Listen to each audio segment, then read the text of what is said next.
সকালবেলা যদি এরকম ধোয়া ওঠা চার সঙ্গে যদি টোস্ট বিস্কিট থাকে তাহলে তো আর কোনো কথাই নেই। আমার এই চা টোস্ট বিস্কিট খেতে তো অনেক ভালো লাগে।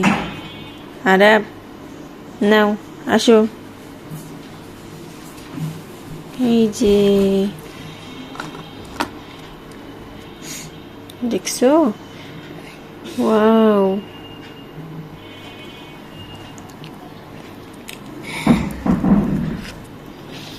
সেই স্বাদ চা দিয়ে টোস্ট খেতে।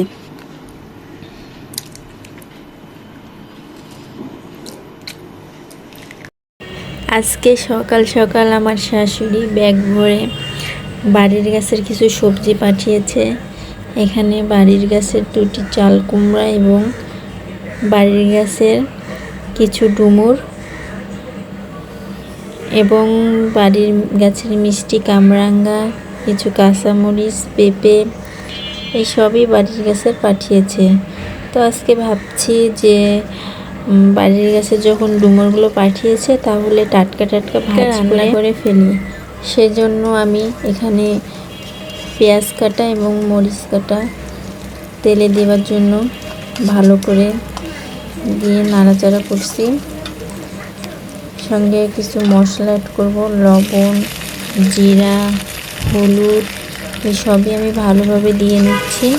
তো আমার মশলা কষানো শেষ, এখন আমি ডুমুরগুলো দিয়ে দেব। তো ডুমুরগুলো দিয়ে আমি ভালোভাবে নাড়াচাড়া করে নিচ্ছি। আমার নাড়াচাড়া শেষ হলে আমি ডুমুরটা ভালোভাবে সামান্য একটু পানি দিয়ে সেদ্ধ করার জন্য ঢেকে দেব। আমি ডুমুরের ভাজিতে একটা আলু কেটে দিয়েছি। আপনারা চাইলে আলু কেটে দিয়েও খেতে পারেন কিংবা এমনিতেও খেতে পারেন। সামান্য কিছু পানি দিয়ে ঢাকনা দিয়ে ঢেকে দিয়েছিলাম সিদ্ধ হওয়ার জন্য। এইদিকে আমার ডুমুরের ভাজিটি খুব সুন্দর সিদ্ধ হয়ে গেছে।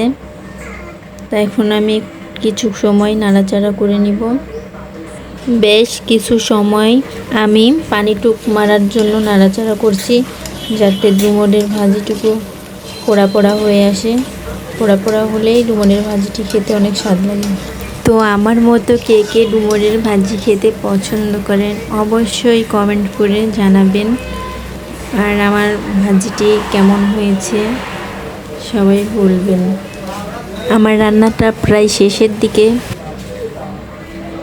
তো এই তো আমার ভাজি হয়ে গেছে, দেখেন কত সুন্দর লাগছে দেখতে, মাশাআল্লাহ। দেখে মনে হচ্ছে অনেক লোভনীয়, আসলেই অনেক লোভনীয় ছিল, খেতেও দারুণ হয়েছিল। আমার এই ছোট চ্যানেলের ছোট ছোট ভিডিওগুলো যদি আপনাদের ভালো লেগে থাকে তাহলে অবশ্যই লাইক কমেন্ট করে পাশে থাকবেন। ধন্যবাদ সবাইকে।